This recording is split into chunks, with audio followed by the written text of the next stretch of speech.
बिस्मिल्लाहिर्रहमानिर्रहीम। अस्सलाम वालेकुम। I am Mohammad Waseem Saqib, your chemistry teacher. But आज हमने सेल्फ असेसमेंट एनएमडी कैट का टेस्ट डिस्कस करना है, तो आइए चलते हैं बोर्ड की तरफ।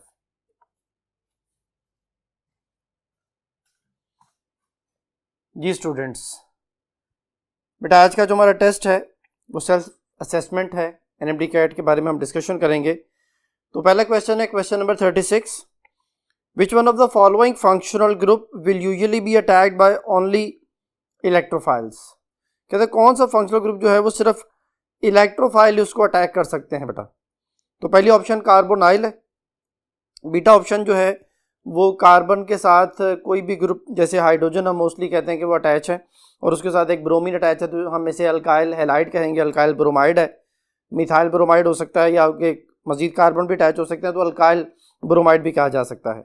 और जो डेल्टा ऑप्शन चार्ली ऑप्शन है वो अल्कीन है बेटा। डेल्टा ऑप्शन जो है वो हमारे पास अल्कोहल है। तो जो पहली ऑप्शन है जो हमारे पास सी डबल बॉन्ड हो कार्बोनाइल ग्रुप में होता है, तो ये बेटा हमेशा न्यूक्लियोफिलिक एडिशन करते हैं। न्यूक्लियोफिलिक एडिशन इसलिए करते हैं कि जो कार्बोनाइल कार्बन है बेटा, इसके ऊपर पार्शियल पॉजिटिव चार्ज होता है और ऑक्सीजन के ऊपर पार्शियल नेगेटिव चार्ज होता है, तो किसी भी न्यूक्लियोफाइल के लिए इस पर अटैक करना आसान होता है। इलेक्ट्रॉन ऑक्सीजन की तरफ शिफ्ट होते हैं, तो हमारे पास जो है ये कार्बोनाइल ग्रुप जो है वो न्यूक्लियोफिलिक एडिशन रिएक्शन शो करता है। जो हमारे पास अल्काइल हैलाइड है, बीटा ऑप्शन है, ये बेटा न्यूक्लियोफिलिक सब्स्टिट्यूशन या फिर जो है ना वो डिपेंडिंग अपॉन कि अगर बीटा कार्बन के पास हाइड्रोजन मौजूद हैं तो फिर वो एलिमिनेशन रिएक्शन भी शो कर रहा होता है। जो हमारे पास चार्ली ऑप्शन है alkene, alkenes are behaving like nucleophile, तो ये किसी भी इलेक्ट्रोफाइल को अपने साथ ऐड करते हैं। जो अल्कीन्स का पाई बॉन्ड है, पाई इलेक्ट्रॉन्स हैं, वो जाके इलेक्ट्रोफाइल को डोनेट किए जाते हैं और इलेक्ट्रोफाइल इसमें ऐड होता है, तो electrophilic addition reaction alkene show करते हैं बेटा। और जो डेल्टा ऑप्शन है वो अल्कोहल है, तो अल्कोहल भी एलिमिनेशन और सब्स्टिट्यूशन दोनों रिएक्शन शो करते हैं बेटा। तो फिर यहाँ पे उसने कहा था कि कौन सा सिर्फ इलेक्ट्रोफाइल के जरिए अटैक होता है, तो वो सिर्फ अल्कीन्स है बेटा। जो हमारे पास बीटा ऑप्शन है उसमें इलेक्ट्रोफाइल अटैक कर सकते हैं, लेकिन न्यूक्लियोफाइल जो है वो ज़्यादा बेहतर तौर पे अटैक होता है, क्योंकि कार्बन खुद इलेक्ट्रोफाइल है, तो इलेक्ट्रोफाइल पे तो अटैक नहीं करेगा। हम ये कहते हैं कि न्यूक्लियोफाइल को रिप्लेस कर सकता है और जो है ना वो इसी तरह बेस अटैक करके हाइड्रोजन के ऊपर जो है ना वो उसको रिलीज करती है और एलिमिनेशन रिएक्शन शो करती है। इसी तरह एलिमिनेशन और सब्स्टिट्यूशन जो है वो इसमें भी हो रही होती है, जो कि हमारे पास अल्कोहल है। लेकिन अल्कोहल में इलेक्ट्रोफाइल भी अटैक कर सकता है, हाइड्रोजन की जगह पे आके इलेक्ट्रोफाइल उसको रिप्लेस कर सकता है, तो इलेक्ट्रोफिलिक सब्स्टिट्यूशन रिएक्शन भी शो करते हैं। लेकिन सिर्फ इलेक्ट्रोफाइल ही न्यूक्लियोफिलिक सब्स्टिट्यूशन भी होती है। तो फिर हमारे पास 36 का चार्ली ऑप्शन जो है वो बेस्ट आंसर है, क्योंकि उसने पूछा था only by electrophiles. 36 Charlie answer. Question number 37 है बेटा, when 2 moles of methyl chloride react with 2 moles of sodium in the presence of dry ether, what will be formed. तो बेटा ऑप्शंस को हम बाद में डिस्कस करते हैं। ये है वुड्स रिएक्शन। वुड्स रिएक्शन में दो अल्काइल हैलाइड आपस में मिलते हैं, इनमें 2NaCl sodium in the presence of ether. जब हम इसको रिएक्ट करवाते हैं तो सोडियम क्लोराइड सेपरेट हो जाता है, मिथाइल ग्रुप मिथाइल से जुड़ के ईथेन बन जाता है। तो सिमेट्रिकल अल्केन बनाने के लिए मेथड यूज किया जाता है। तो यहाँ पे यही पूछा गया था कि 2 मोल्स ऑफ मिथाइल क्लोराइड के 2 मोल्स आ गए हमारे पास, आगे 2 मोल्स ऑफ सोडियम है, तो इन दोनों के रिएक्शन से 2 मोल्स ऑफ जो है ना वो NaCl बनेंगे और 1 मोल ऑफ ईथेन बनेगा। तो NaCl का तो उसने ऑप्शन में कहीं मेंशन नहीं है। पहले ऑप्शन है 2 मोल्स ऑफ ईथेन, तो ये तो पॉसिबल नहीं है। बीटा ऑप्शन है 1 मोल ऑफ ईथेन, ये हमारा आंसर बन गया बेटा। चौथे ऑप्शन 2 मोल्स ऑफ ब्यूटेन, ये भी पॉसिबल नहीं। और delta option 1 mole of butane, ये भी पॉसिबल नहीं। ब्यूटेन तब बनता अगर दोनों इथाइल क्लोराइड होते, फिर 1 मोल ऑफ ब्यूटेन बन सकता था, फिर डेल्टा ऑप्शन हो सकता था। 37 का बीटा आंसर। नेक्स्ट क्वेश्चन है question number 38। In which of these process is at least one product a gas at room temperature and pressure. कहते हैं इनमें किस प्रोसेस में जो एक प्रोडक्ट है वो गैस होगी at room temperature and pressure. तो पहली ऑप्शन जो है वो है डिहाइड्रेशन ऑफ एथेनॉल। बेटा नीचे आंसर एक्सप्लेनेशन में ये सारी ऑप्शन के रिएक्शन दिए हुए हैं। तो पहली ऑप्शन है डिहाइड्रेशन ऑफ एथेनॉल। एथेनॉल की जब आप डिहाइड्रेशन करते हैं तो बेटा इसमें ईथीन और वाटर बनता है। कॉन्सेंट्रेटेड H2SO4 यूज होता है, 180 डिग्री सेंटीग्रेड टेम्परेचर होता है। तो हमारे पास जो अल्कोहल है उसकी डिहाइड्रेशन होने के बाद अल्कीन ईथीन बनती। वो जो ईथीन है वो चूंकि गैस है, तो ये पहला हमारा आंसर हो सकता है। दूसरी ऑप्शन है esterification of ethanoic acid by ethanol. Ethanoic acid और एथेनॉल जब आपस में मिलते हैं तो बेटा एस्टर बनते हैं। ये एक होमोजीनियस कैटालिसिस की एग्जांपल है। इसमें रिएक्टेंट और प्रोडक्ट, रिएक्टेंट और कैटालिस्ट दोनों की जो फिजिकल स्टेट है वो सेम होती है। तो acetic acid liquid, ethanol liquid है। आगे जो इसके अंदर हम कॉन्सेंट्रेटेड H2SO4 डालते हैं वो भी लिक्विड फॉर्म में होता है, और आगे जो एस्टर बनते हैं वो भी लिक्विड, एस्टर लिक्विड है, साथ उसके वाटर वो भी लिक्विड है। तो ये सारे लिक्विड फॉर्म में होते हैं, तो उसमें कोई एक चीज़ भी गैसियस स्टेट में नहीं है, तो ये तुम्हारा आंसर नहीं हो सकता। चलिए option oxidation of ethanol by acidified potassium dichromate या एसिडिफाइड डाइक्रोमेट। तो ये जो H आयन है ये एसिडिफाइड है, C2O7 जो है ये डाइक्रोमेट है बेटा। तो एथेनॉल की अगर आप ऑक्सीडेशन करते हैं तो एल्डिहाइड है, एल्डिहाइड के ऑक्सीडेशन से हमारे पास जो है ना वो कार्बोक्सिलिक एसिड बनेगा। अब जो एल्डिहाइड है वो लिक्विड होता है, जो आप उसकी ऑक्सीडेशन कर रहे हैं तो वो जो पोटाशियम डाइक्रोमेट और H2SO4 है ये भी लिक्विड फॉर्म में है, और आगे जो प्रोडक्ट बन रहा है वो भी लिक्विड फॉर्म में है। तो हमारे पास जो रिएक्टेंट और प्रोडक्ट की अगर बात की जाए तो वो लिक्विड स्टेट में है, तो गैसियस स्टेट में कोई एक चीज़ भी नहीं है। फिर डेल्टा ऑप्शन है substitution of ethanol bye hydrogen bromide. Ethanol बेटा आप जानते हैं लिक्विड स्टेट में होते हैं, इसका बॉइलिंग पॉइंट 78.26 डिग्री सेंटीग्रेड होता है, लिक्विड है। HBr जब इसमें ऐड करेंगे तो HBr गैस होती है, ठीक है। फिर उसके बाद उसने कहा था प्रोडक्ट में कोई एक चीज़ गैस होनी चाहिए। अब इसमें जो है ना वो चूंकि HBr के साथ जब रिएक्शन होगा तो मैं इसको यहाँ पे लिख देता हूँ, मेंशन कर देता हूँ कि ये हमारे पास है जी एथेनॉल,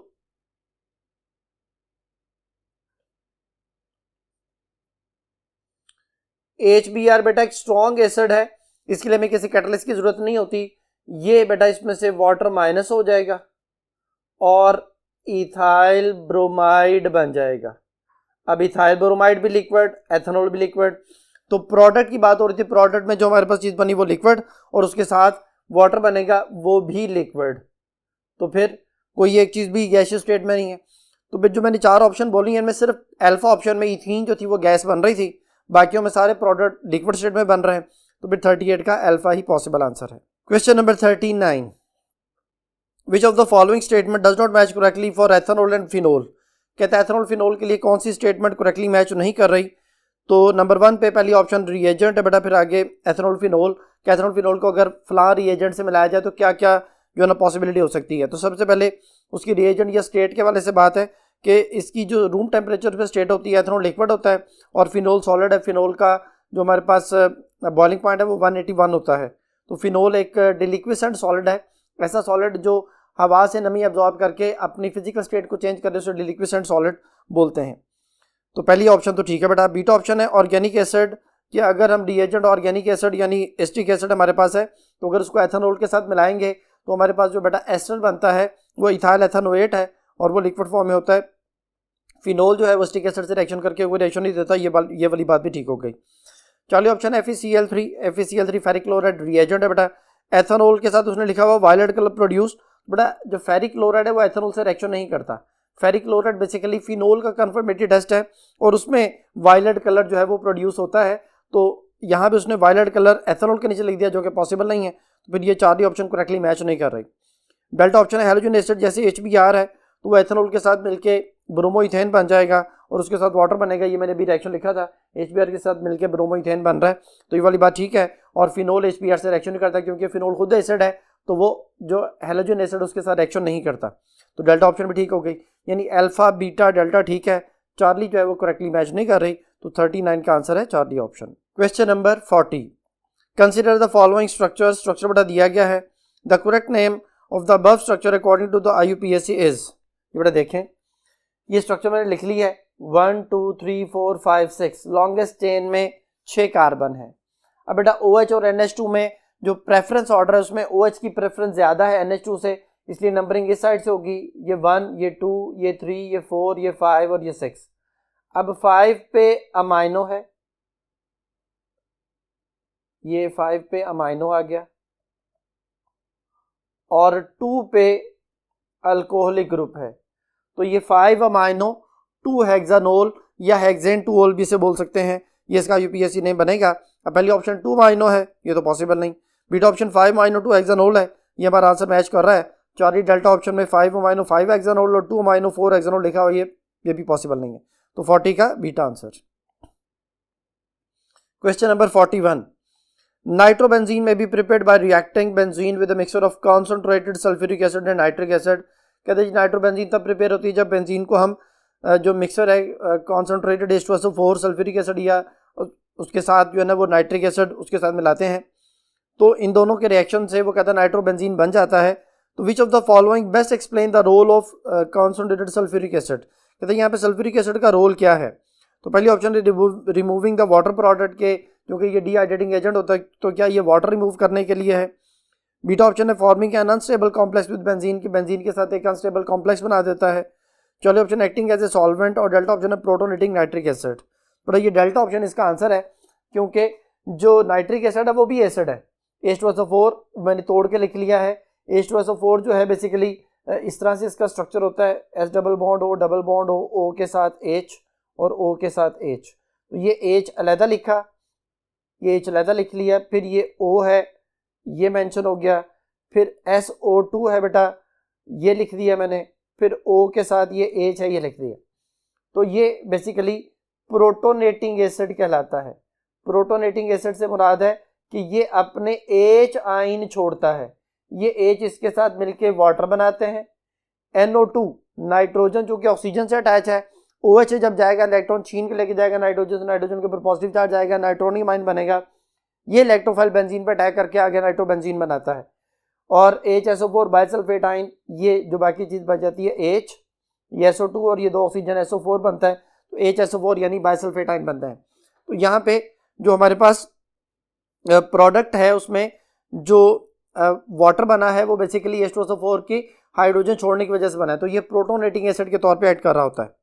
तो डेल्टा ऑप्शन जो है वो ज़्यादा बेहतर आंसर है, बाकी ऑप्शन जो है ना मैच नहीं करती। तो 41 का delta answer. Question number 42, which one of the following is a correct statement about the two alkenes, कहते हैं दो अल्कीन्स के बारे में वो हमें दिए गए हैं, मैंने यहाँ पे लिख भी लिया है, ये 1 ब्यूटीन 2 ब्यूटीन है। तो कहते हैं इन दोनों के बारे में कौन सी बात करेक्ट है। पहले ऑप्शन है neither react with bromine to give 1,4 dibromobutane. अगर बेटा इसको हम ब्रोमीन से रिएक्ट करवाएं, मैं यहाँ पे फिलहाल इधर लिख रहा हूँ इसका रिएक्शन, अगर ब्रोमीन के साथ रिएक्शन करवाएं तो जहाँ डबल बॉन्ड होता है वहाँ पे आगे ब्रोमीन ऐड होती है। मैं बच्चों को ये कहता हूँ कि एक पाई बॉन्ड के खत्म होने पे 2 सिग्मा बॉन्ड बनते हैं, तो ये ब्रोमीन यहाँ पे ऐड होगा, हमारे पास प्रोडक्ट बनेगा CH3 CH2 CH के साथ ब्रोमीन और फिर CH2 के साथ ब्रोमीन, ये 1,2 डाइब्रोमोब्यूटेन बनेगा। इसी तरह इसका भी अगर ब्रोमीन के साथ रिएक्शन करवाया जाए तो जहाँ पे डबल बॉन्ड है वहाँ पे 2 ब्रोमीन आके ऐड हो जाएंगे, तो ये बेटा 2,3 डाइब्रोमोब्यूटेन बनेगा। तो इन दोनों में 1,4 डाइब्रोमोब्यूटेन तो पॉसिबल ही नहीं है, ये भी 1,2 डाइब्रोमो, ये 2,3 डाइब्रोमो। तो उसने कहा था neither react with bromine to give 1,4 dibromobutane, पहली बात ठीक है। बीटा ऑप्शन है neither react with hydrogen to form butane, अगर बेटा इसकी हाइड्रोजिनेशन की जाए तो जो भी अल्कीन हो उसकी हाइड्रोजिनेशन के बाद वो अल्केन में कन्वर्ट हो जाता है, तो चाहे वो 1 ब्यूटीन है या 2 ब्यूटीन है, उनकी हाइड्रोजिनेशन के बाद ये ब्यूटेन बन जाएंगे। तो ये लिखा neither react with hydrogen to form butane, कहते दोनों ही ऐड करके ब्यूटेन ही बना सकते, तो ये वाली बात गलत हो गई। चलो ऑप्शन है नाइदर एग्जिबिट सिस ट्रांसआइसोमरिज्म, बेटा 1 अल्कीन सिस ट्रांसआइसोमरिज्म शो नहीं करते। 2 अल्कीन्स जो हैं, जो सिंपल 2 अल्कीन्स होते हैं जिनमें कोई जो है ना फंक्शनल ग्रुप अटैच नहीं है अल्कीन के अलावा, वो सारे सिस ट्रांसआइसोमरिज्म शो करते हैं। तो ये 2 ब्यूटीन जो है वो सिस ट्रांसआइसोमरिज्म शो करेगा। उसने कहा जी दोनों ही सिस ट्रांस नहीं शो करते, तो ये वाली बात भी गलत हो गई। डेल्टा ऑप्शन है नाइदर में बी ऑक्सीडाइज बाय अल्कलाइन के MnO4 टू अ डायोल, अगर आप इनको अल्कलाइन के MnO4 के साथ मिलाते हैं तो दोनों डायोल नहीं बनाएंगे। तो बेटा अल्कलाइन के MnO4 जो है वो बेयर्स टेस्ट है, जहाँ कहीं डबल बॉन्ड हो वहाँ पे OH ग्रुप आ जाते हैं, तो ये 1,2 ब्यूटेन डायोल बनेगा, ये 2,3 ब्यूटेन डायोल बनेगा। तो ये भी डायोल बना रहे हैं, वो कह रहे हैं जी दोनों ऐड करके डायोल नहीं बनाएंगे, तो ये भी गलत हो गया। तो 42 में सिर्फ अल्फा करेक्ट है, बाकी सारे इनकरेक्ट है। Question number 43, which of the following reaction is shown by alcohols, कहते हैं अल्कोहल्स कौन से रिएक्शन शो करते हैं। पहली ऑप्शन है देखिए ओनली इलेक्ट्रोफिलिक सब्स्टिट्यूशन रिएक्शन, तो सिर्फ इलेक्ट्रोफिलिक नहीं देते बेटा, वो न्यूक्लियोफिलिक सब्स्टिट्यूशन रिएक्शन भी करते हैं। बीटा ऑप्शन है देखिए ओनली न्यूक्लियोफिलिक सब्स्टिट्यूशन रिएक्शन, तो ये वाली बात भी गलत हो गई, सिर्फ न्यूक्लियोफिलिक नहीं इलेक्ट्रोफिलिक भी देते हैं। चलिए ऑप्शन है देखिए इलेक्ट्रोफिलिक या न्यूक्लियोफिलिक सब्स्टिट्यूशन रिएक्शन, ये वाली बात ठीक है। डेल्टा ऑप्शन है देखिए ओनली इलेक्ट्रोफिलिक एडिशन रिएक्शन, तो एडिशन तो बड़ा ये करते नहीं, वो अल्कीन शो करते हैं। ये देखें जब अल्कोहल को आप सोडियम से मिलाते हैं तो मेटल्स आर इलेक्ट्रोफाइल, वो हाइड्रोजन की जगह पे आ जाती हैं, तो CH3 CH2ONA ये हमारे पास बनता है, प्लस अगर इसको हम बैलेंस करते हैं 2Na यूज करते हैं, 2 अल्कोहल्स यूज करते हैं इस तरह से, तो ये हमारे पास 2 सोडियम एथोक्साइड और हाइड्रोजन। तो हम कहते हैं कि हाइड्रोजन जो कि पार्शियल पॉजिटिव चार्ज था, इलेक्ट्रोफाइल था, उसकी जगह पे एक इलेक्ट्रोफाइल मेटल आ गया, तो हम इसे कहते हैं कि ये इलेक्ट्रोफिलिक जो है ना वो सब्स्टिट्यूशन रिएक्शन है। इसी तरह अगर हम इसका रिएक्शन HCl के साथ करवाते हैं इन the presence of zinc chloride या HBr के साथ करवाते हैं तो क्या होगा कि OH की जगह पे Cl आ जाएगा, Cl as a negative charge और OH as a whole negative है, तो हम कहते हैं न्यूक्लियोफाइल की जगह न्यूक्लियोफाइल आया, तो ये न्यूक्लियोफिलिक सब्स्टिट्यूशन रिएक्शन है। तो ये सेकंड वाला न्यूक्लियोफिलिक सब्स्टिट्यूशन है और फर्स्ट वाला जो है वो इलेक्ट्रोफिलिक सब्स्टिट्यूशन है। तो ये दोनों रिएक्शन शो कर रहा है बेटा, इलेक्ट्रोफिलिक सब्स्टिट्यूशन भी और न्यूक्लियोफिलिक सब्स्टिट्यूशन भी। तो फिर चार्ली ऑप्शन जो है वो ज़्यादा बेहतर मैच करती है, जो कि उसने लिखा हुआ है कि they give electrophilic and nucleophilic substitution reaction. तो 43 का चार्ली आंसर। क्वेश्चन नंबर 44 है बेटा, विच of the following functional group does not match correctly with its name. कहता कौन सा फंक्शनल ग्रुप अपने नेम के साथ मैच नहीं कर रहा। तो पहली ऑप्शन है C डबल बॉन्ड ONH2, ये अमाइनो ग्रुप है बेटा, उसने लिखा हुआ अमाइनो, ये गलत है, ये अमाइड होता है। C डबल बॉन्ड O के साथ जब NH2 आता है तो ये अमाइड है। अगर फर्ज करें जिसके साथ CH3 है तो 2 कार्बन की वजह से ये एथन अमाइड बन जाता है। एथन अमाइड इसका IUPAC नेम है और एसेटमाइड इसका कॉमन नेम है, एसिड अमाइड इसका फैमिली नेम है बेटा। तो पहली ऑप्शन जो ना वो इनकरेक्ट हो गई। CN सियानो ग्रुप है, अगर इसके साथ कोई कार्बन आ जाएगा तो फिर ये अल्केन नाइट्राइल बन जाएगा। जैसे फर्ज करें इसके साथ CH3 आ जाए तो CH3CN जो है वो इथेन नाइट्राइल कहलाता है। ये CH3CN इसका नाम है इथेन नाइट्राइल, सियानो ग्रुप भी कहते हैं, बिल्कुल ठीक है। चौथी ऑप्शन SH है, मरकैप्टो ग्रुप है, अगर फर्ज करें कि ये किसी अल्केन के साथ अटैच है, अल्काइल ग्रुप के साथ अटैच है तो इसको मरकैप्टो अल्केन बोलेंगे, और अगर बाद में आ जाए तो फिर इसको थायोल बोला जाता है। और जो लास्ट ऑप्शन है C डबल बॉन्ड NH, ये इमाइनो ग्रुप है, वो बिल्कुल ठीक लिखा हुआ है। तो 44 में बाकी सारी ऑप्शन मैच कर रही हैं। अल्फा इनकरेक्ट है, वो अमाइनो लिखा हुआ है, वहाँ पे एसिड अमाइड ग्रुप आना चाहिए था। तो 44 alpha answer. Question number 45, nucleophilic substitution reaction in alkyl halide involve 2 main process. कहते हैं जो nucleophilic substitution reaction alkyl halide में 2 मेन प्रोसेस होते हैं, जैसे SN1 और SN2 है। Which one of the following statement is incorrect about them. कहते हैं इनके बारे में कौन सी बात इनकरेक्ट है बेटा। तो पहली ऑप्शन जो है वो SN1 SN2 के लिए, SN1 में अल्फा ऑप्शन लिखी हुई, it is favoured by polar solvent, बिल्कुल ठीक है, और SN2 में it is favoured by non polar solvent, बिल्कुल सही है। बीटा ऑप्शन SN1 के लिए it is favoured by stronger nucleophile. SN1 में बेटा वीक न्यूक्लियोफाइल यूज होता है, या SN1 does not depend upon the strength of nucleophile, nucleophile की स्ट्रेंथ पे डिपेंड नहीं करता। SN2 में स्ट्रॉन्गर न्यूक्लियोफाइल चाहिए होता है, तो यहाँ पे उलट लिखा हुआ है। यहाँ पे बीटा ऑप्शन SN1 में लिखा हुआ it is favoured by stronger nucleophile, गलत हो गया, और बीटा ऑप्शन SN2 के लिए लिखे हुए it is favoured by weaker nucleophile, ये भी गलत हो गया। तो ये ऑपोजिट लिखे हुए एक दूसरे के, तो ये करेक्टली मैच नहीं कर रही। चौथी ऑप्शन है SN1 के लिए it involve 50% inversion and 50% retention of the configuration. तो SN1 में आप जानते हैं कि 2 तरह के प्रोडक्ट बनते हैं, जिनमें हम कहते हैं कि जी वो 50% अपने आप को रिटेन करता है, रिएक्टेंट जैसा बनाने की कोशिश करता है, तो 50% रिटेंशन, और 50% जो स्ट्रक्चर है वो इन्वर्ट हो जाता है, उलट हो जाता है, तो 50% इन्वर्जन उसे बोलते हैं। SN2 में 100% इन्वर्जन होती है, चार्ली ऑप्शन में लिखा हुआ है, ठीक है। डेल्टा ऑप्शन SN1 के लिए it is unimolecular with first order kinetics. Unimolecular यहाँ पे जो लिखा हुआ है बेटा वो बेसिकली स्लोएस्ट स्टेप के लिए लिखा हुआ है कि स्लोएस्ट स्टेप में जितने मॉलिक्यूल चलेंगे वो एक मॉलिक्यूल होता है स्लोएस्ट स्टेप में, जो कि अल्काइल हैलाइड होता है, और उसकी वजह से इसका ऑर्डर 1 होता है। और जो SN2 है वो बायोमोलिकुलर है, बायोमोलिकुलर भी स्लो स्टेप के लिए है, और इसका जो ऑर्डर है वो सेकंड ऑर्डर काइनेटिक्स बनता है।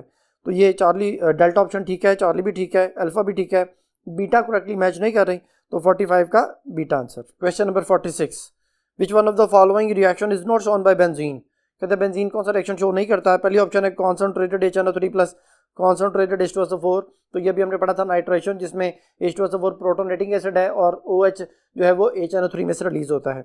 बीटा ऑप्शन RCOCl और आगे LCl3, ये फ्रीडल क्राफ्ट असाइलेशन है बेटा, तो ये वाला रिएक्शन भी बेंजीन शो करता है। चौथे ऑप्शन है chlorine in the presence of ferric chloride, ये हैलोजिनेशन है। इलेक्ट्रोफिलिक सब्स्टिट्यूशन मैकेनिज्म, ये अल्फा बीटा चार्ली तीनों शो करते हैं।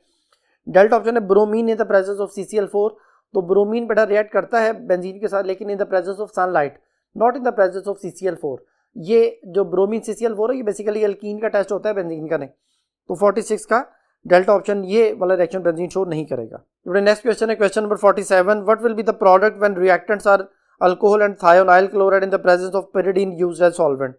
कहता है अगर अल्कोहल को थायोनाइल क्लोराइड के साथ मिलाते हैं इन द प्रेजेंस ऑफ पेरिडीन तो क्या प्रोडक्ट बनेंगे। ये बेटा डार्जन रिएक्शन कहलाता है। डार्जन रिएक्शन जो है बेस्ट मेथड है for the preparation of alkyl halide, क्योंकि इसमें जो बाय प्रोडक्ट बनते हैं वो दोनों गैसियस स्टेट में बनते हैं। SO2 वो गैस है और स्टार्टिंग मटेरियल है कॉन्टैक्ट प्रोसेस में सल्फ्यूरिक एसिड की प्रिपरेशन के लिए। HCl एक इंपॉर्टेंट इनऑर्गेनिक एसिड है और ये भी गैसियस स्टेट में हासिल होता है। इनको सेपरेट करना आसान है और बाय प्रोडक्ट्स में जो इंपॉर्टेंट इंडस्ट्रियल एसिड्स हैं वो भी बन रहा है। तो फिर इसको हम बेस्ट मेथड कहते हैं। जो साइंटिस्ट नेम है वो डार्जन है, तो डार्जन रिएक्शन भी से कहा जाता है। तो पहले ऑप्शन में alkyl halide plus sulphur plus HCl लिखा हो तो ये पॉसिबल नहीं है। Beta option alkyl halide SO2 plus HCl। Answer explanation में आप देख सकते हैं कि RCl बनता है, आगे SO2 HCl है। ये SO2 और HCl गैसियस स्टेट में होते हैं, तो बीटा ही इसका आंसर है। चालीस ऑप्शन में SO2 तो लिखा हुआ है लेकिन साथ H2O लिखा हुआ है। डेल्टा ऑप्शन में सिर्फ सल्फर लिखा पॉसिबल नहीं है, तो 47 का beta answer. Question number 48, which one of the following is a propagation step in the reaction between methane and chlorine when they are irradiated with diffuse sunlight. कहते हैं अगर हम मीथेन और क्लोरीन का रिएक्शन करवाते हैं डिफ्यूज सनलाइट में तो कौन सा प्रोपगेशन स्टेप है।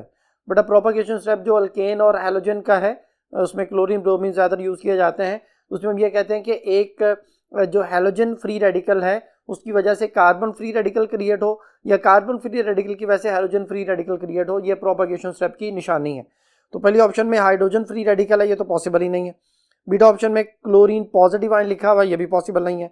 चौथे ऑप्शन में methane plus chlorine free radical यानी methane plus alkane free radical और उसे कार्बन फ्री रेडिकल बनेगा और HCl बनेगा, ये प्रोपगेशन स्टेप है बेटा। डेल्टा ऑप्शन में methane plus chlorine free radical तो लिखा हुआ है लेकिन आगे प्रोडक्ट में CH3Cl और हाइड्रोजन फ्री रेडिकल है, तो ये गलत है। या कार्बन फ्री रेडिकल बनता है, अगर हैलोजन फ्री रेडिकल रिएक्टेंट में है तो कार्बन फ्री रेडिकल बनेगा और अगर कार्बन फ्री रेडिकल है तो हैलोजन फ्री रेडिकल बनेगा। तो डेल्टा फिर इसमें मैच नहीं करता, तो 48 का Charlie answer. Question number 49, which one of the following is not heterocyclic compound. कहते कौन सा हेट्रोसाइक्लिक नहीं है। हेट्रोसाइक्लिक बेटा वो होता है जिसमें रिंग के अंदर कोई एक एटम कार्बन के अलावा मौजूद हो।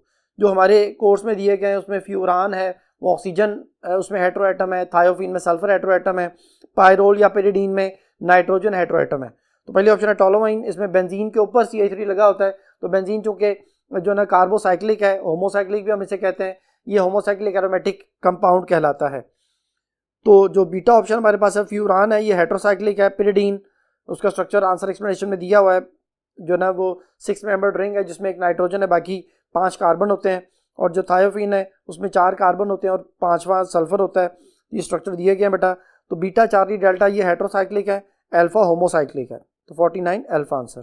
Question number 50, which one of the following reaction is not shown by alkynes. कि अल्काइंस कौन सा रिएक्शन शो नहीं करते।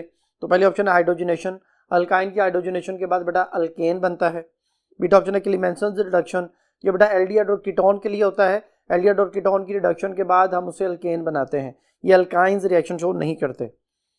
चलिए ऑप्शन हाइड्रेशन है, अल्काइंस में अगर हाइड्रेशन की जाए, वाटर की एडिशन की जाए तो पहले इनोल बनता है और बाद में वो रीअरेंजमेंट टॉटोमरिज्म शो करते हुए एल्डिहाइड या कीटोन में कन्वर्ट हो जाता है। सिर्फ इथाइन है जिसमें वाटर के एडिशन के बाद एल्डिहाइड बनता है, बाकी जितने अल्काइंस हैं उनमें सब में वाटर के एडिशन के बाद कीटोन में जो ना वो प्रोडक्ट हमें हासिल होता है। और जो डेल्टा ऑप्शन है हाइड्रो हेलोजिनेशन, अगर हाइड्रोजन और उसके साथ हेलोजन ऐड किया जाए तो फिर इसमें हमारे पास जो है वो जेमिनल डाई जो ना वो हेलाइड बनता है, एक ही कार्बन के साथ 2 हेलोजन आ जाते हैं। ये आंसर एक्सप्लेनेशन में उसने 2 ब्यूटाइन में HBr ऐड किया है, जिसमें पहले HBr ऐड होगा तो जो 2 ब्यूटाइन है वो एक सिमेट्रिकल जो है वो अल्काइन है, जब उसमें HBr ऐड हो जाएगा तो हमारे पास 2 ब्रोमो 2 ब्यूटीन बन जाएगा। फिर उसमें दोबारा जब HBr ऐड होगा तो फिर negative part goes to that carbon which has less number of hydrogen, तो उसी कार्बन के साथ ब्रोमीन अटैच हो जाएगा जिसके पास पहले ब्रोमीन आता है, तो ये 2 डाई ब्रोमो ब्यूटेन बन जाएगा हमारे पास, तो हम इसको जेमिनल डाइहेलाइड कहते हैं। तो ये हमारे पास अल्फा चार्ली डेल्टा तीनों रिएक्शन जो अल्काइन शो करते हैं, क्लीमेंसन रिडक्शन एल्डिहाइड कीटोन के लिए होते हैं, ये अल्काइन शो नहीं करते। तो 50 का beta answer. Question number 51, 1,2 dibromo 3 chloropropane, ये जो 1,2 डाइब्रोमो 3 क्लोरोप्रोपेन है इसको उसने ब्रैकेट में DBCP लिखा हुआ है, D for di, B for bromo, C for chloro, P for propane, has been used in the control of earthworm, ये अर्थवॉर्म को कंट्रोल करने के लिए यूज़ किया जाता है। Which one of the following would be the best method of making it, कहते हैं इसको प्रिपेयर करने का बेस्ट मेथड कौन सा है। बेटा ये जो हेलोजेंस की एडिशन होती है इस सिर्फ अल्कीन में होती है, तो पहली ऑप्शन में अल्कीन है, बीटा ऑप्शन में अल्कीन है ही नहीं, चार्ली ऑप्शन में अल्कीन है, डेल्टा ऑप्शन में अल्कीन नहीं है। तो बीटा डेल्टा में हमारे पास अल्कीन नहीं है, उसमें हेलोजन ऐड नहीं हो सकता या कोई भी चीज़ ऐड नहीं हो सकती, तो फिर जो बीटा और डेल्टा ये दोनों ऑप्शन कैटेगरी से बाहर हो गई। सिर्फ हमारे पास जो है वो अल्फा और चार्ली ऑप्शन में ये बन सकता है। अब हम देखते हैं कि हमारे पास जो उसने रिएक्टेंट जो उसने शुरू में सवाल में बताया हुआ है उसके मुताबिक कौन सी चीज़ मैच करती है। ये देखिए बेटा, ये हमारे पास जो है ना वो क्लोरोप्रोपीन है। अब नंबरिंग इधर से होगी हमारे पास 1 2 और 3 क्लोरोप्रोपीन है बेटा। अब हम अगर इसमें ब्रोमीन ऐड करते हैं तो ब्रोमीन ऐड होगी अल्कीन में, तो ये हमारे पास बनेगा CH2Br, फिर CHBr, CH2Cl। तो हम इसे बोलेंगे 1,2 डाइब्रोमो 3 क्लोरो प्रोपेन, यानी DBCP, डाइब्रोमो क्लोरोप्रोपेन। ये हमारे क्वेश्चन के मुताबिक मैच कर रहा है। अब इसको देखें बेटा, ये अगेन एक अनसिमेट्रिकल अल्कीन है और उसमें 2 ब्रोमीन ऑलरेडी मौजूद हैं। अब क्लोरीन और हाइड्रोजन इसमें ऐड होने हैं, तो according to the Markovnikov rule chlorine बेटा इसके पास आ जाएगा, हाइड्रोजन इसके पास आ जाएगा, तो ये बनेगा CH3, कार्बन सेकंड वाले के पास क्लोरीन आ गया और पहले कार्बन के साथ 2 ब्रोमीन आ गए, तो ये 1,1 डाइब्रोमो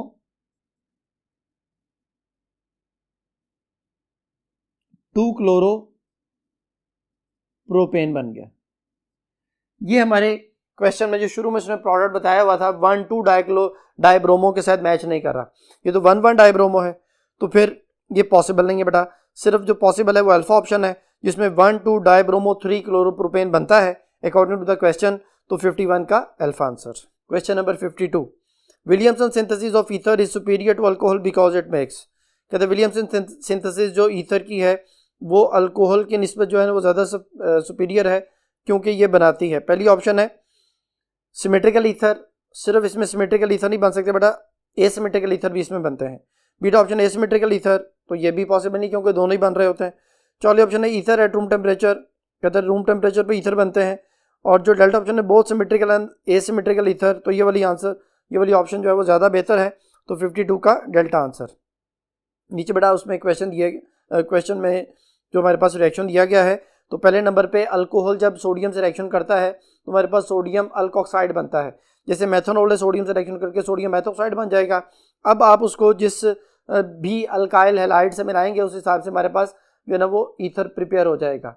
अगर उसमें सेम कार्बन है, जितने अल्कोक्साइड में कार्बन थे, तो वो सिमेट्रिकल ईथर बनेगा, और अगर उसमें डिफरेंट कार्बन है तो अनसिमेट्रिकल ईथर या एसिमेट्रिकल ईथर जो है वो बनेगा। तो 52 का उसने पूछा था कि विलियमसन सिंथेसिस जो ईथर को बनाने के लिए बेस्ट मेथड है, तो उसको क्यों ऐसा यूज़ किया जाता है, क्योंकि उसमें बड़ा सिमेट्रिकल और एसिमेट्रिकल ईथर दोनों बनते हैं। तो फिर 52 का डेल्टा आंसर। क्वेश्चन नंबर 53 है, ethene react with HBr to form bromoethane. ये बेटा उसमें इथीन और HBr का रिएक्शन है जिसमें ब्रोमोइथेन बन रहा है। Following steps are involve in the mechanism of the reaction. Step बताए गए हैं क्योंकि बेटा अल्कीन्स में सारे इलेक्ट्रोफिलिक एडिशन रिएक्शन होते हैं, तो ये अल्कीन है, इसमें पहले H आएगा, जो HBr है वो टूटता है, वो H पॉजिटिव आयन और Br नेगेटिव आयन में कन्वर्ट होता है। H पॉजिटिव आयन जो कि एक इलेक्ट्रोफाइल है, जो अल्कीन है वो उसके ऊपर अटैक करता है और उसको अपने साथ ऐड करके कार्बोकैटाइन बनाता है। कार्बोकैटाइन के ऊपर फिर ब्रोमीन अटैक करता है। तो पहला स्टेप इलेक्ट्रोफिलिक एडिशन है और दूसरा स्टेप न्यूक्लियोफिलिक एडिशन है। तो पहले स्टेप में उसने देखें कि इथीन प्लस H पॉजिटिव जिससे जो है ना वो CH3CH2 पॉजिटिव कार्बोकैटाइन बना है, और देन उसके बाद CH3CH2 positive plus Br negative, तो उससे बड़ा इथाइल ब्रोमाइड बना है जो कि न्यूक्लियोफिलिक एडिशन है। तो which one of the following is a nucleophilic addition step in the mechanism of the reaction. तो पहला स्टेप इलेक्ट्रोफिलिक एडिशन, तो उसने ये तो नहीं पूछा, उसने न्यूक्लियोफिलिक एडिशन पूछा हुआ था। तो बेटा ये जो है ना थर्ड स्टेप बन रहा है। तो फर्स्ट स्टेप तो सिर्फ आयोनाइजेशन है, तो पहली ऑप्शन है 1 ओनली, बीटा ऑप्शन है 2 only, Charlie option 3 only, delta option 1 and 2। बेटा ये 3 ओनली जो है वो थर्ड स्टेप में हमारे पास जो बेसिकली रिएक्शन हो रहा है। तो जो मैंने अभी बोला बेसिकली पहला स्टेप आयोनाइजेशन था, दूसरा स्टेप इलेक्ट्रोफिलिक एडिशन, तीसरा स्टेप न्यूक्लियोफिलिक एडिशन। तो 53 का Charlie answer. Question number 54, which one of the following pairs show functional group isomerism. कहता है कौन सा पेयर जो है फंक्शनल ग्रुप आइसोमरिज्म शो करेगा। पर ये सारी ऑप्शन मैंने यहाँ पे लिख ली हैं, अब मैं इनके आइसोमरिज्म आपको बताता जाता हूँ। ये 1 ब्यूटीन है, 2 ब्यूटीन है। अब चूंकि इसमें कार्बन सेम है, फंक्शनल ग्रुप सेम है, सिर्फ इनमें डिफर जो है वो इनके पोजीशन में है। ब्यूट मीन दोनों में 4 कार्बन है, अल्कीन इन से शो हो रहा है, दोनों में फंक्शनल ग्रुप सेम है, फंक्शनल ग्रुप की पोजीशन डिफरेंट है, तो दे आर पोजीशनल आइसोमर्स। तो ये बेटा पोजीशनल आइसोमरिज्म शो करते हैं।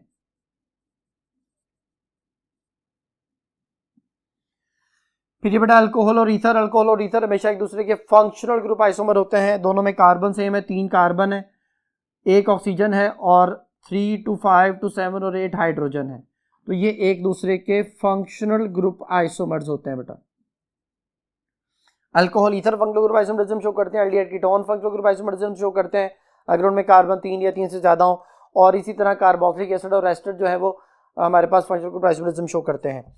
ये देखें इसमें कार्बन 1 2 3 4 1 2 3 4 ये ब्यूटेन है और ये आइसोब्यूटेन है, या इसको 2 मिथाइल प्रोपेन कहते हैं। ये एक दूसरे के चेन आइसोमर होते हैं, दोनों में कार्बन सेम है लेकिन जो इनके कार्बन की चेन है वो डिफर है, ये ब्यूटेन है और ये 2 मिथाइल प्रोपेन है। ये बड़ा जो लास्ट वाला है ये मेटामर्स कहलाते हैं, सेकेंडरी अमाइन है, इसमें इसका नेम अलहदा मिथाइल और ये N propyl, methyl N propyl secondary amine और ये डाई इथाइल सेकेंडरी अमाइन। इसमें फंक्शनल ग्रुप के दोनों तरफ नंबर ऑफ कार्बन डिफर है, इसमें 1 और 3, इसमें 2 और 2, टोटल कार्बन 4 है, लेकिन फंक्शनल ग्रुप के दोनों तरफ कार्बन डिफरेंट होने की वजह से हम कहते हैं कि ये मेटामर्स होते हैं। तो ये बेटा मेटामरिज्म शो करेंगे या मेटामर्स हैं ये आपस में। तो उसने हमसे पूछा था कि इनमें से कौन सा फंक्शनल ग्रुप आइसोमरिज्म शो कर रहा है बेटा, तो वो बीटा ऑप्शन है जो कि अल्कोहल और ईथर है। तो 54 का beta answer. Question number 55, which one of the following statement is incorrect about the E2 elimination with respect to the alkyl halide. कहता है E2 मैकेनिज्म के हवाले से या E2 एलिमिनेशन जो मैकेनिज्म है जो अल्काइल हैलाइड के लिए होता है बेसिकली, कहता है उसके बारे में कौन सी बात इनकरेक्ट है। तो पहले नंबर पे इट इज 1 स्टेप रिएक्शन, तो E2 1 स्टेप रिएक्शन ठीक है, bond breaking bond formation single step में हो रही होती है। बीटा है the common example of E2 elimination reaction is primary alkyl halide having beta hydrogen. कहते हैं वो वाले अल्काइल हैलाइड जो है ना वो एलिमिनेशन शो करते हैं, E2 मैकेनिज्म शो करते हैं जिनमें बीटा हाइड्रोजन लाजमी हो, क्योंकि अल्फा कार्बन से हैलोजन रिमूव होता है और बीटा कार्बन से हाइड्रोजन रिमूव होता है। तो ये वाली बात भी ठीक हो गई।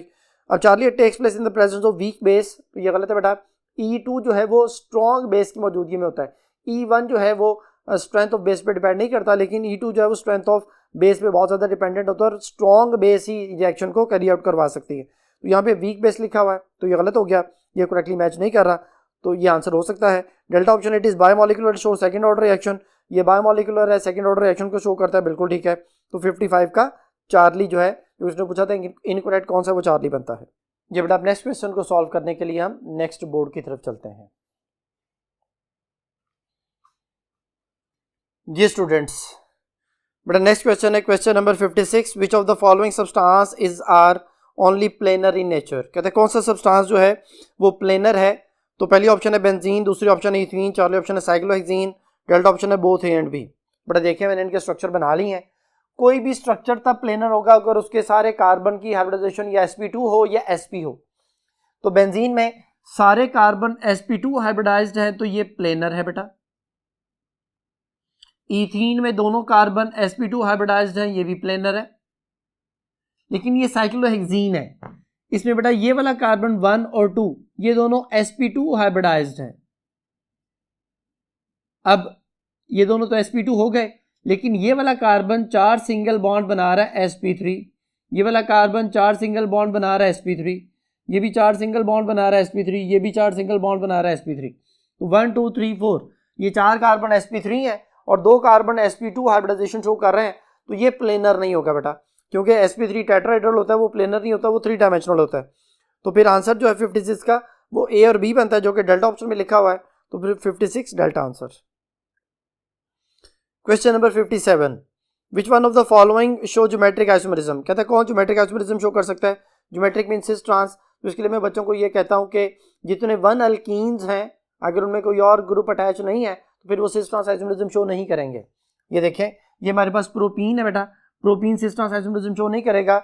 हम बच्चों को इस तरह भी याद करवाते हैं कि जो कार्बन डबल बॉन्ड से अटैच है अगर उसके साथ 2 सेम एटम या 2 सेम ग्रुप आ गए तो फिर वो सिस ट्रांस आइसोमेरिज्म शो नहीं करेगा।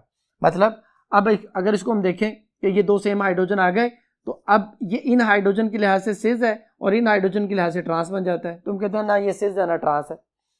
यहाँ पे देखें ये हमारे पास 2 अल्कीन है, 2 ब्यूटीन है, तो इसमें ये हाइड्रोजन सेम साइड पे है। अगर इसको हम यूं लिख लें, एक हाइड्रोजन इधर एक हाइड्रोजन इधर, CH3 इधर और ये CH3 इधर, तो ये ट्रांस बन जाएगा। तो जिसका सिस पॉसिबल है उसका ट्रांस भी पॉसिबल है। तो 2 butene cis trans isomerism show करेगा, ज्योमेट्रिक आइसोमेरिज्म शो करेगा। ये 1 पेंटीन है बेटा, इसमें जो कार्बन डबल बॉन्ड से अटैच है उसके साथ 2 सेम एटम आ गए, सिस ट्रांस आइसोमरिज्म शो नहीं होना। इसमें देखें ये 1 ब्यूटीन है, जो कार्बन डबल बॉन्ड से अटैच है, 2 सेम एटम आ गए, सिस ट्रांस आइसोमरिज्म शो नहीं होना। तो फिर हमारे पास जो 1 प्रोपीन था, 1 ब्यूटीन था, 1 पेंटीन था, जो कि यहाँ पे अल्फा चार्ली डेल्टा में मेंशन है, ये सिस ट्रांस आइसोमरिज्म शो नहीं करेंगे। जो बीटा ऑप्शन है 2 ब्यूटीन, ये सिस ट्रांस आइसोमरिज्म शो करेगा। तो 57 beta answer. Question number 58, the substituent NH2 shown attached to the benzene ring is said to be. कहता है जो सब्स्टिट्यूएंट NH2 है जो बेंजीन के साथ अटैच है उसको क्या कहा जाता है? बेटा NH2 हो गया, OH हो गया, NHR हो गया, ये सारे जो है ना रिंग एक्टिवेटर ग्रुप होते हैं। ये बेंजीन को इलेक्ट्रॉन डोनेट करते हैं, ऑर्थोपैरा डायरेक्टर होते हैं। हम कहते हैं ये बेंजीन को एक्टिवेट करते हैं ताकि इलेक्ट्रोफाइल का उसके ऊपर अटैक आसान हो जाए। ऑर्थोपैरा पे इलेक्ट्रॉन डेंसिटी को इंक्रीज कर देते हैं। तो पहली ऑप्शन है does nothing to the benzene ring, तो पहली बात गलत है। बीटा ऑप्शन है deactivated to the benzene ring, तो ये गलत है। एल्डिहाइड, कार्बोक्सिलिक एसिड, कीटोन वगैरह ये डीएक्टिवेटर होते हैं, नाइट्रो ग्रुप वगैरह हो गया, तो ये तो एक्टिवेटर्स हैं, तो बीटा भी गलत हो गया। चार्ली ऑप्शन है activated to the benzene ring, और delta option it is just as functional group. थोड़ा ये एक्टिवेटर जो है वो उसमें हमारे पास आंसर ज़्यादा बेहतर मैच कर रहा है। डेल्टा ऑप्शन में लिखे it is just as functional group, तो ये गलत है। तो 58 का Charlie activated to the benzene ring, 58 Charlie answer. Question number 59, which of the following is the correct order of the reactivity of alcohol when carbon oxygen bond breaks. कहते हैं जी carbon oxygen bond अगर break होता है तो कौन सा order of reactivity जो है करेक्ट है? तो बेटा ऑप्शन को बाद में डिस्कस करते हैं, हमने यहाँ पे लिख लिया है। टर्शरी अल्कोहल बेटा सबसे जल्दी अपने OH को रिलीज करता है। हम ये कहते हैं कि OH को रिलीज करने के मतलब न्यूक्लियोफिलिक सब्स्टिट्यूशन एक्शन जल्दी शो करता है, या इसको यूं भी याद कर सकते हैं कि OH छोड़ने के बाद ये कार्बोकैटाइन बनाएगा, तो टर्शरी कार्बोकैटाइन सबसे स्टेबल होता है, इसलिए ये सबसे जल्दी रिएक्शन शो करता है। सेकेंडरी उसके बाद है, प्राइमरी उसके बाद है, नर्सरी सबसे बाद में आता है। तो टर्शरी अल्कोहल सबसे ज़्यादा रिएक्टिव है when carbon oxygen bond breaks या व्हेन न्यूक्लियोफिल अटैक्स। फिर उसके बाद सेकेंडरी है, फिर प्राइमरी है, देन नर्सरी आ जाता है। तो अब हम देखते हैं ये किस ऑप्शन में मैच करता है। टर्शरी नंबर 1 पे होना चाहिए। पहले ऑप्शन में नर्सरी नंबर 1 पे लिखा हो तो गलत है। बीटा में सेकेंडरी नंबर 1 पे लिखा है, ये भी गलत है। चार्ली में जो है प्राइमरी नर्सरी नंबर 1 पे लिखा है, ये भी गलत है। डेल्टा में टर्शरी नंबर 1 पे है, फिर सेकेंडरी है, फिर प्राइमरी है, देन नर्सरी है। तो 59 का delta answer. Question number 60, phenols are more acidic than alcohol, which statement is incorrect in this regard. कहते हैं फिनोल्स जो कि अल्कोहल से ज़्यादा एसिडिक होते हैं, तो कौन सी बात इसके वाले से ठीक है? फिनोल का दूसरा नाम बेटा कार्बोलिक एसिड होता है, और ये बेसिकली फिनऑक्साइड आयन की स्टेबिलिटी की वजह से होता है। जो उसकी रेजोनेंस स्टेबलाइजेशन होती है, जो आपकी बुक में 11 चैप्टर में लिखा हुआ है, उसमें बेसिकली फिनऑक्साइड आयन जो है, यानी हाइड्रोजन छोड़ने के बाद जो बाकी आयन बचता है वो फिनऑक्साइड आयन है, वो अपनी रेजोनेंस स्टेबलाइजेशन करते हैं। ओ पे जो नेगेटिव आता है वो बेंजीन के ऊपर सर्कुलेट करता है, और ऑर्थोपैरा पे नेगेटिव चार्ज जो है वो ज़्यादा देर तक स्टे करता है। तो हम ये कह सकते हैं कि phenoxide ion is stabilised due to resonance, ये उसके बारे में करेक्ट स्टेटमेंट है। तो पहली ऑप्शन है phenoxide ion is stabilised due to resonance, तो ये वाला आंसर हो सकता है मेरा। Beta option alcohol liberated carbon dioxide with carbonate solution, तो ये गलत है बेटा। अल्कोहल जो है वो कार्बन डाइऑक्साइड को लिबरेट नहीं करता कार्बोनेट सोल्यूशन के साथ। चार्ली ऑप्शन है phenol turns red litmus paper blue, कहता है जी रेड को ब्लू कर देता है, तो ये वाली बात भी गलत है। डेल्टा ऑप्शन है alkoxide ion is stabilised due to resonance, alkoxide ion जो है वो कहता है जी उनमें रेजोनेंस होती है, तो ये वाली बात भी गलत है। तो 60 का सिर्फ अल्फा ही ठीक है, बाकी सारे इनकरेक्ट है बेटा। तो 60 अल्फा ऑप्शन। ये बेटा नीचे आंसर एक्सप्लेनेशन में उसके फिनऑक्साइड आयन के रेजोनेंस स्टेबलाइज्ड स्ट्रक्चर भी बनाए हुए हैं जी बेटा। अब नेक्स्ट क्वेश्चन को सॉल्व करने के लिए हम नेक्स्ट बोर्ड की तरफ चलते हैं। जो बेटा नेक्स्ट क्वेश्चन है question number 61, consider the following statement और the reactivity of alkyl halide. Alkyl halide के लिए कहते हैं कौन सी बात ठीक है? नंबर 1 स्टेटमेंट है tertiary butyl iodide will react faster than tertiary butyl bromide. तो बेटा जो टर्शरी अल्काइल हैलाइड होते हैं वो SN1 रिएक्शन शो करते हैं, और आयोडाइड सबसे ज़्यादा रिएक्टिव होते हैं ब्रोमाइड, क्लोराइड और फ्लोराइड से। तो पहली बात ठीक है। सेकंड स्टेटमेंट है tertiary butyl chloride will react faster than tertiary butyl bromide in SN1, तो ये गलत है। ब्रोमाइड ज़्यादा रिएक्टिव होते हैं देन क्लोराइड, तो सेकंड स्टेटमेंट इनकरेक्ट हो गई। थर्ड है tertiary butyl chloride will react faster then methyl chloride, तो बेटा टर्शरी SN1 शो करते हैं, और जो प्राइमरी होते हैं वो SN2 शो करते हैं, ये वाली बात भी ठीक हो गई। फोर्थ है tertiary butyl iodide will react faster than tertiary butyl fluoride, तो ये वाली बात भी ठीक है कि आयोडाइड ज़्यादा रिएक्टिव है फ्लोराइड की निस्बत, तो ये वाली बात भी ठीक हो गई। तो which of the above statement is incorrect, कौन सी स्टेटमेंट इनकरेक्ट है? तो पहली, तीसरी, चौथी तो ठीक है बेटा, इनकरेक्ट सिर्फ सेकंड है। तो पहली ऑप्शन है 1 ओनली, बीटा ऑप्शन है 2 ओनली, तो बीटा इसका आंसर बेटा। थर्ड है 3 and 4 ओनली, डेल्टा 1 2 3 4, तो ये पॉसिबल नहीं है। 61 बीटा आंसर। क्वेश्चन नंबर 62 है बेटा, consider the following structural formula of alkyne. Alkyne का स्ट्रक्चरल फार्मूला दिया गया है, इसका करेक्ट IUPAC नेम बताना है। बेटा लॉन्गेस्ट चेन में ये कार्बन हमारे पास आ गए। अब नंबरिंग इधर से होनी है क्योंकि डबल बॉन्ड इधर से ज़्यादा करीब है, तो ये हमारे पास 2 हेक्सीन है। अब 2 हेक्सीन हमने लिख लिया, ये उसका पेरेंट नेम बन गया। अब 2 पे मिथाइल है, 5 पे 2 मिथाइल है, तो 2,5,5 ट्राई मिथाइल 2 हेक्सीन इसका IUPAC नेम बनेगा बेटा। अब हम देखते हैं कि ये कौन सी ऑप्शन मैच करती है। पहले ऑप्शन 2,3,5 है, पॉसिबल नहीं है। बीटा ऑप्शन 2,2,5 है, ये भी पॉसिबल नहीं है। चौथी ऑप्शन 2,2,5 ये भी पॉसिबल नहीं है। Delta option 2,5,5 tri methyl 2 hexene है, यही बेटा इसका आंसर है 62 डेल्टा आंसर। नेक्स्ट क्वेश्चन है question number 63। Which one of the following statement does not match correctly about the nucleophilic reagent and electrophilic reagent. कहता है न्यूक्लियोफिलिक रिएजेंट और electrophilic reagent के बारे में कौन सी बात करेक्टली मैच नहीं कर रही। तो नंबर 1 ऑप्शन है न्यूक्लियोफिलिक रिएजेंट के लिए they are electron rich species, बिल्कुल ठीक है। न्यूक्लियोफाइल में इलेक्ट्रॉन ज़्यादा होते हैं, इलेक्ट्रोफिलिक में इलेक्ट्रॉन डेफिशिएंट होते हैं, पॉजिटिव चार्ज होता है या इलेक्ट्रॉन डेफिशिएंट होते हैं। पहली ऑप्शन तो ठीक हो गई। बीटा ऑप्शन है न्यूक्लियोफिलिक के लिए they provide electron pair for sharing, ये इलेक्ट्रॉन पेयर डोनेट करते हैं, और इलेक्ट्रोफाइल इलेक्ट्रॉन पेयर एक्सेप्ट करते हैं फॉर शेयरिंग, बिल्कुल ठीक है। चार्ली या न्यूक्लियोफिलिक रिएजेंट के लिए देखिए इलेक्ट्रोफिलिक एडिशन रिएक्शन, तो ये गलत है बेटा। Nucleophile nucleophilic addition reaction show कर सकते हैं, ये इलेक्ट्रोफिलिक एडिशन तो कभी भी शो नहीं कर सकते। और इलेक्ट्रोफिलिक के नीचे लिखा हुआ चार्ली ऑप्शन में देखिए न्यूक्लियोफिलिक एडिशन रिएक्शन, तो ये भी गलत है बेटा। ये इलेक्ट्रोफिलिक एडिशन रिएक्शन शो कर सकते हैं, न्यूक्लियोफिलिक नहीं, तो ये वाली बात चार्ली गलत हो गई। डेल्टा ऑप्शन है the act as a Lewis base nucleophilic के लिए, कि ये न्यूक्लियोफिलिक जो रिएजेंट्स होते हैं लुइस बेस के तौर पे ऐड कर सकते हैं, बिल्कुल ठीक है। और इलेक्ट्रोफिलिक रिएजेंट को लुइस एसिड कहते हैं, ये वाली बात भी ठीक है। तो 63 का चार्ली गलत है, बाकी सारे करेक्ट है बेटा। Question number 64। Under what condition secondary alcohol undergoes dehydration. कहते हैं जी कौन सी कंडीशन में सेकेंडरी अल्कोहल जो है वो डिहाइड्रेशन करते हैं। पहले ऑप्शन 75 H2SO4 है 140 से 170 डिग्री, बेटा 75% H2SO4 140 से 170 किसी भी प्राइमरी अल्कोहल की डिहाइड्रेशन के लिए यूज़ होता है। और जो बीटा ऑप्शन है कॉन्सेंट्रेटेड H2SO4 140, तो बेटा ये एथानोल की डिहाइड्रेशन करता है, लेकिन इसमें ईथर बनता है, इसमें अल्कीन नहीं बनता। जो चार्ली ऑप्शन है 60% H2SO4 100 डिग्री, ये बेसिकली सेकेंडरी अल्कोहल की डिहाइड्रेशन होती है जिसमें अल्कीन बनता है। और जो डेल्टा ऑप्शन है 20% H2SO4 एट 85 डिग्री सेंटीग्रेड, ये बेटा टर्शरी अल्कोहल की डिहाइड्रेशन होती है, क्योंकि उसमें बीटा हाइड्रोजन ज़्यादा होते हैं, इसलिए उसकी डिहाइड्रेशन सबसे आसान होती है। तो 64 का चार्ली आंसर, क्योंकि सेकेंडरी अल्कोहल की डिहाइड्रेशन उसने पूछी थी। Question number 65। In the following sequence of the reaction का दिया गया है, उसने पूछा कि XYZ 3 प्रोटॉन है, तो Z क्या होगा।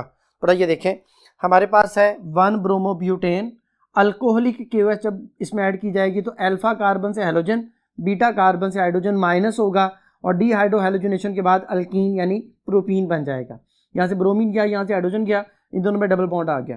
प्रोपीन में HBr ऐड होगा according to the Markovnikov rule, negative part बेटा इसके पास आ जाएगा, हाइड्रोजन इसके पास आ जाएगा, ये 2 ब्रोमो प्रोपेन बन जाएगा। उसमें जब आप एक्वस जो है ना वो KOH डालेंगे तो SN जो है वो 2 रिएक्शन मैकेनिज्म फॉलो होगा, और ब्रोमीन की जगह पे OH आ जाएगा, तो ये 2 प्रोपानोल हमारे पास जो है वो फाइनल प्रोडक्ट बन जाएगा। ये हमारे पास X है, ये हमारे पास Y है, और ये हमारे पास Z जो है वो बनेगा। तो फिर उसने पूछा था कि Z क्या होगा, तो पहली ऑप्शन है प्रोपीन, बीटा ऑप्शन है प्रोपाइन, चार्ली ऑप्शन है 1 प्रोपानोल, डेल्टा ऑप्शन है 2 प्रोपानोल, तो इसका आंसर है बेटा 2 प्रोपानोल डेल्टा ऑप्शन। ये था बेटा आज का टेस्ट। उम्मीद है कि आपको ये बातें समझ आ गई होंगी। नेक्स्ट टेस्ट तक के लिए अल्लाह हाफिज़।